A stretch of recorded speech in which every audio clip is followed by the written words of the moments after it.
有係啊。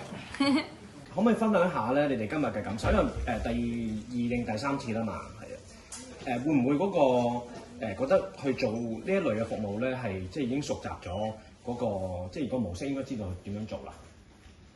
其實我哋做咗都好幾次啦，咁我哋都熟習個模式。咁其實好感觸，因為其實我哋未做之前，當然佢哋平時做嘢，我哋日常做緊啦。但係你發覺其實當你做落嚟，你係幫到一啲好多佢做唔到嘢，而我哋幫到佢做咧，其實好感觸，因為佢哋好多都得唔到或者去唔到，甚至乎上次去過迪士尼啦，其實好多人都好容易去，但係其實對佢哋嚟講，其實原來係真係好困難。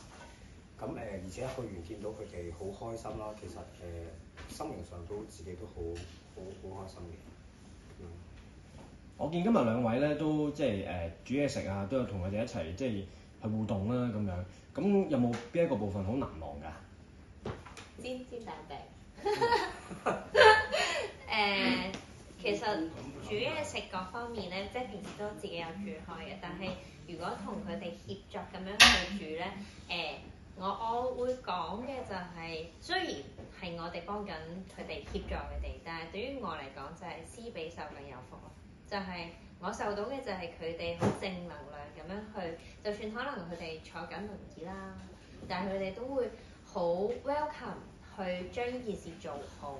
咁就等於我見到嘅就係佢哋嘅生活態度，呢種生活態度係我哋自己作為一個平傳人值得學習嘅。咁最後有冇啲打氣説話同佢哋講啊？除咗希望佢哋繼續努力啦，更加珍惜現有嘅生命啦。咁其實我哋最希望呼籲多啲嘅人去幫助更多有需要嘅人，因為都希望珍惜自己今日有能力嘅時候，幫一啲真係需要有能力嘅時候。咁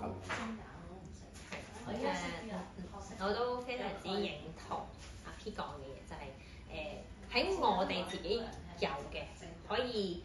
即係叫做付出多啲嘅時候，我哋都希望就係我哋自己成為一個細嘅齒輪，然後每一個人都付出過呢個細嘅齒輪，付出少少成就大嘅一個好啲嘅資源俾更加多需要幫助嘅人，係，所以加